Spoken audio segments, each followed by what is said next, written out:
في الزمالك ممكن جدا ان هي تخلص هدف. ادي احمد حسن بيقول ماليش دعوه بحد، انا عاوز انزل اجيب كوره وخلاص ويجيب جون وخلاص. ضيع فرصه اتقلبت الى هجمه مرتده للانتاج الحربي. في رايه وصفار ولا ايه؟ مفيش. اوه يا عبد الواحد، اوه يا عبد الرحمن علي، وحظك يا احمد يا حسن.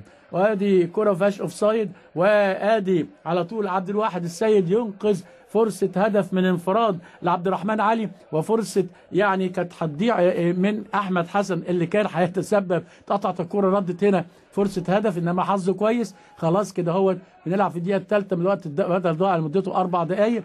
الزمالك 2 والإنتاج الحربي. يا سلام على المهارة، يا سلام على المهارة. الزمالك 3. مش بقول لحضراتكم ان الزمالك ممكن يخلص، عنده مجموعة المهارات. وعلى طول عمر جابر خلص.